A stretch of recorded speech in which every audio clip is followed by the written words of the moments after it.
Welcome to Networking RX, a podcast devoted to helping business professionals like you enhance your networking skills in order to become more proficient giving and receiving quality business referrals and improving the overall quality of your life and the lives of those around you. The Networking RX podcast is a production of AmSpirit Business Connections, an organization whose mission is to empower business success through networking. Welcome back for another episode. This is Frank Agan, founder and president of AmSpirit Business Connections, and you are listening to the Networking RX podcast.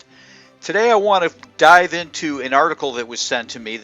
The title of the article is Networking Doesn't Have to Be Self-Serving, and it's by Rosabeth Moss Cantor. Now, to give you some background on Rosabeth, Professor Cantor, I should say.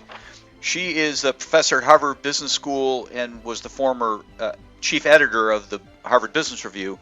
And she's got a new book coming out. It may be out by the time this is coming out. Think Outside the Building, How Advanced Leaders Can Change the World, One Smart Innovation at a Time. At any rate, what this article is about is she talks about networking sort of in a, not in a different sense, but just kind of broadens our perspective on what networking can and should be. A lot of us think of networking, building professional relationships as kind of a means to an end to build our own professions, our own careers, our own businesses. And that's true, but what she does is she kind of shows that network building and collaboration can have a bigger impact when it comes to societal problems, the not-for-profits we might be involved with. So she shares a couple of stories. I don't want to get into the whole article because that wouldn't be fair to her. But what I will do is I will put a link to the article in the show notes. So if you want to read the whole article, it's not terribly long, but there's a lot of detail in here, and I'm certainly not going to read the whole thing. But I don't know that I'll cover everything, or I won't do justice to the whole article in a podcast. At any rate, one of the stories she talks about is Jay Winstein. He's a public health scientist, and he wanted to help reduce deaths caused by drunk driving. And to do that, his thought was he wanted to involve the biggest players in Hollywood so he could reach the largest audience. But he really didn't know anybody, and so what he did was he employed a classic networking principle.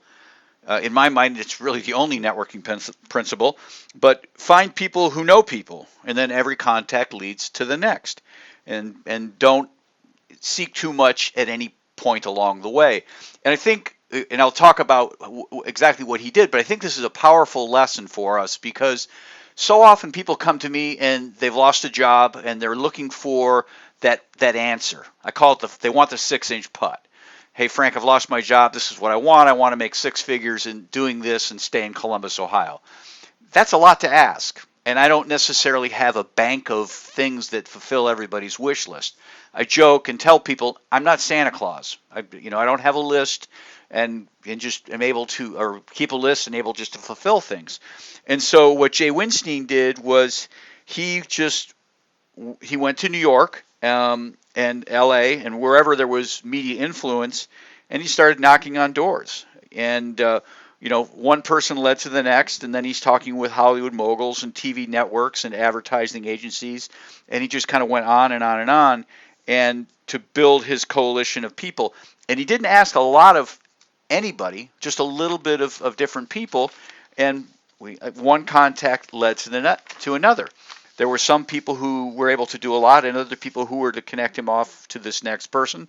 But what the author talks about, Rosabeth Moss Cantor, what she says is keep your requests modest because it makes it easier for people to say yes. And if you listen to an earlier episode, I talked about the slippery slope of generosity.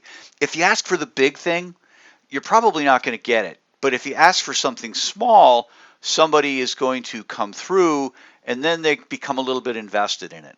Now, they may be done, but they're a little bit invested, and then they can become a little more invested, and then a little more invested. And so that's a key point with respect to networking and thinking about whether you're trying to find a job or build a brand or get clients. make your requests small. Don't think that anybody's going to solve the whole problem. Hey, I need a job. Send me to somebody who can get me a job. Hey, I'm looking for a great client. Send me somebody who is looking to hire somebody just like me. They've got a check with my name on it. Doesn't work that way. One little small step at a time. The second story she talked about was a gentleman by the name of Torsten Thiel. Hope I'm getting that right. Anyhow, he's a banker, and he wanted to improve the health of the oceans. And what he believed is by adding the notion of finance and technology to climate change, that would accelerate change. Basically, that hey, it's just not just a dirty ocean or a dirty environment, but there are financial implications to this, and that would kind of move people along. And so he had put together this global ocean trust. And what he wanted to do is he wanted to involve other advocacy groups. But what he did first, rather than just kind of jump in and say, okay, here's my thoughts, champion my thoughts, champion my opinions, is he developed a reputation as somebody who could help other people. And so what he would do is he would go in and he would help these other groups with their agendas. And some of the things that she talks about in the article, and here I'll quote from the article, quote, he joined working groups from behind the scenes planning. One of these laid the groundwork for 7 Arctic nations, including the United States and Russia, signing a joint moratorium on commercial fishing for 16 years. He volunteered to support other efforts for a Norwegian government Ocean Action Initiative and the European Union's Blue Strategy. He organized a conference for the German government, staying in the background. He helped technology companies form an Ocean Data Alliance and a coalition for private investment in conservation. He assisted every sector, end quote. So what he did was he kind of inserted himself in helping other people with their things before he stepped forward and say, well, here are my thoughts.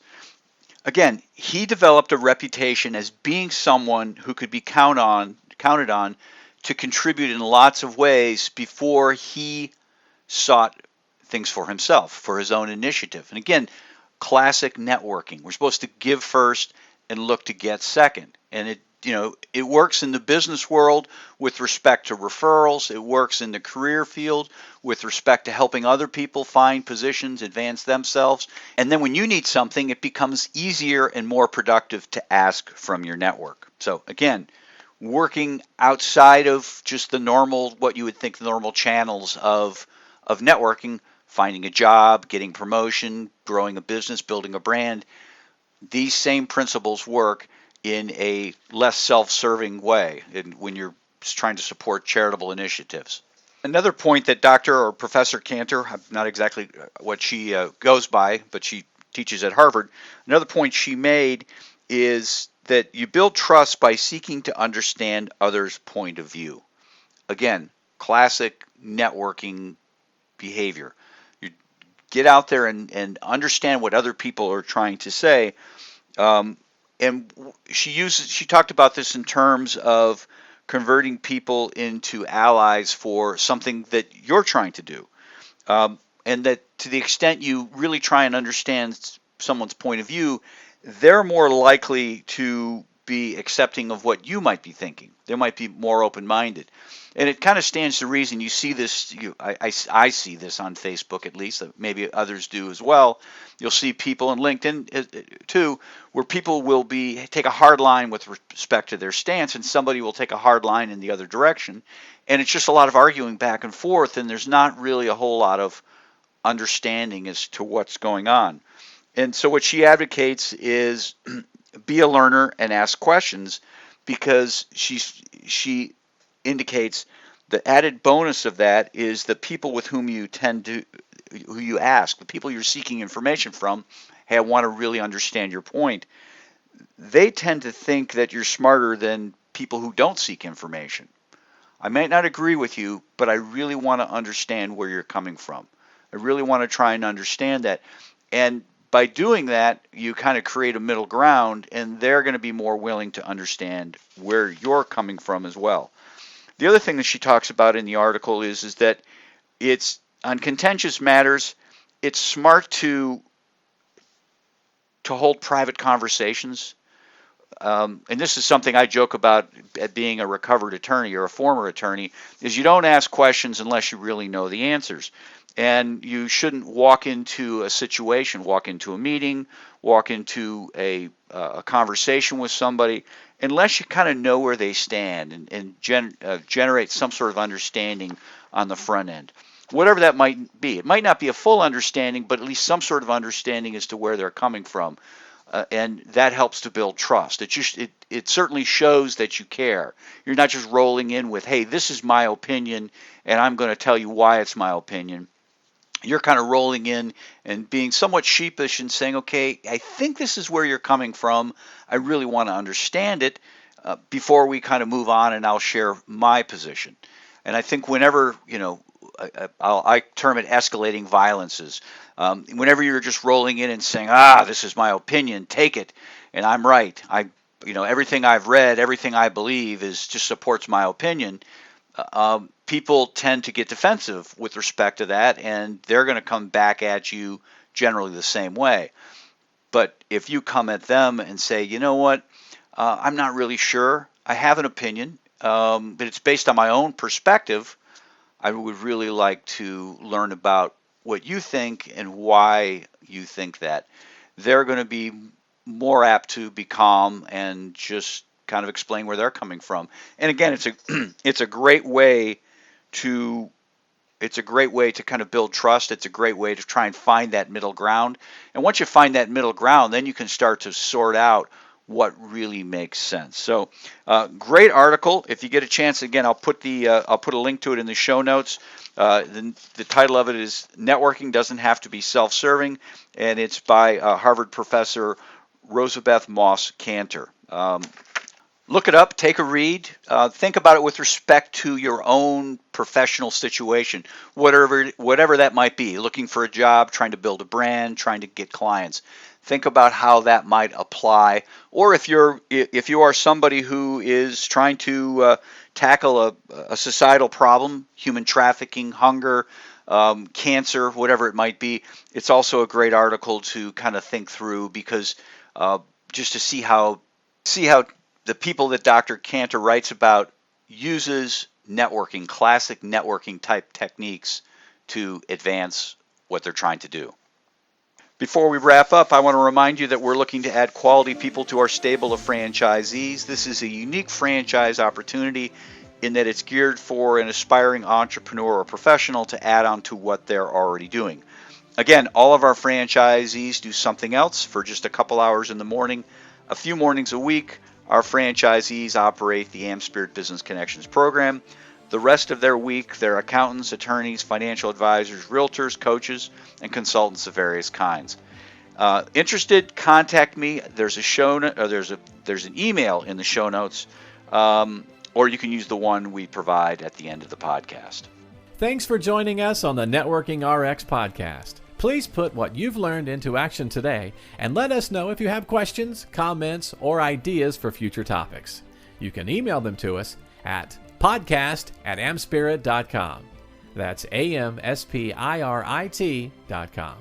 Finally, so you never miss an episode, be sure to subscribe to the Networking RX podcast through iTunes, Overcast, or however you receive your podcasts. Now get out and network with someone. The Networking RX podcast is the copyright production of AmSpirit Business Connection. All rights reserved.